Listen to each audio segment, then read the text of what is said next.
They laughed when I bent my knees. Whispered when I tripped over memories. Called me useless when I gave my life to them. They thought age made me weak. They thought time had stolen my mind. They thought my loyalty would blind me forever. But I had patience they couldn't imagine. I had silence they didn't fear. And when they forgot one thing, me, they forgot everything. Now, they're about to learn what being forgotten truly feels like.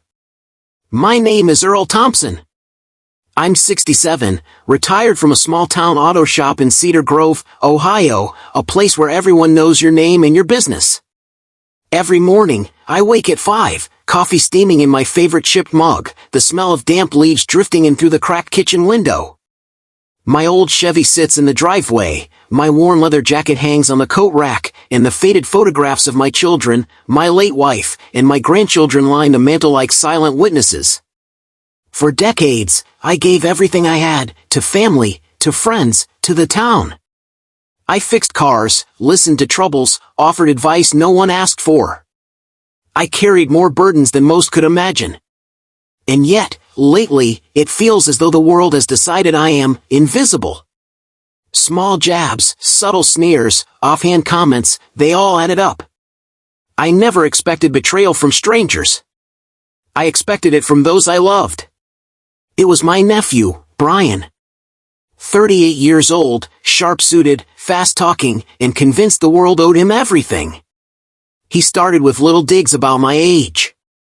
"Grandpa, you're cute and all, but you're old, we do things differently now," he said one afternoon while I was balancing my accounts. I'd worked 70 hours a week for 45 years.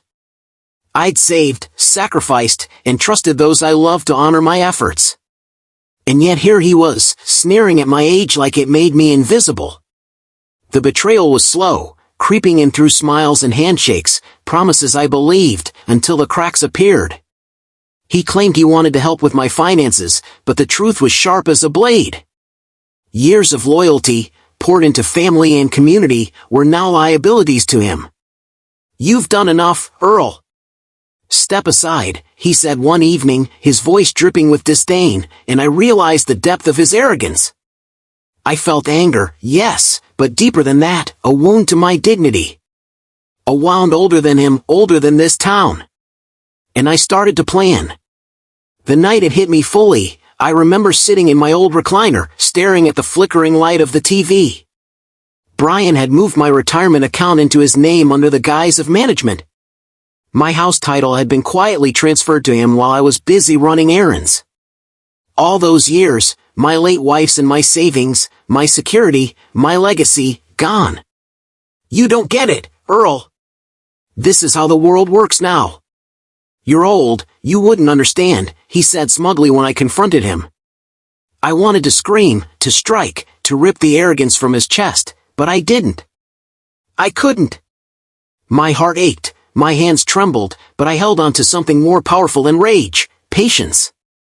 I had learned over decades that a sharp tongue may wound, but a silent plan heals and teaches. I started quietly, the way an old man knows to move without being noticed.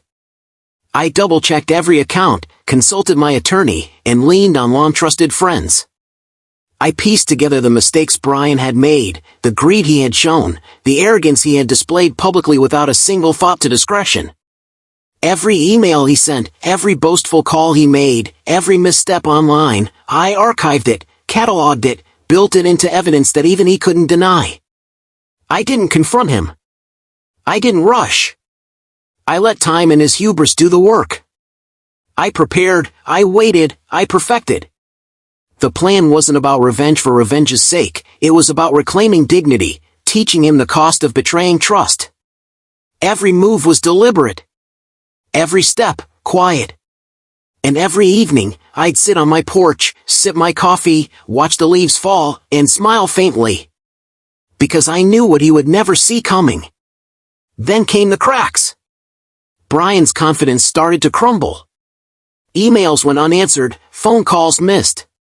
The town started noticing discrepancies, small ones, but enough to make him sweat. He tried to cover his tracks, but the arrogance that had fueled him blinded him to the truth.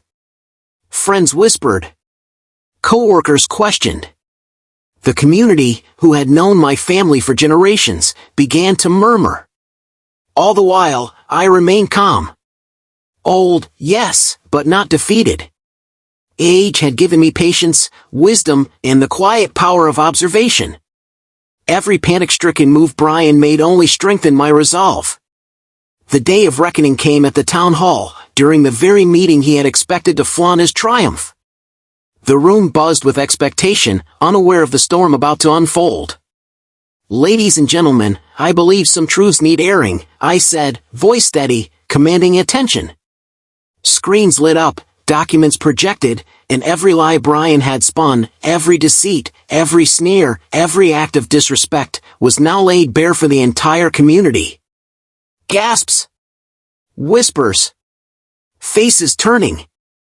Brian's face went pale as the room saw what he had done, the stolen inheritance, the falsified documents, the betrayal.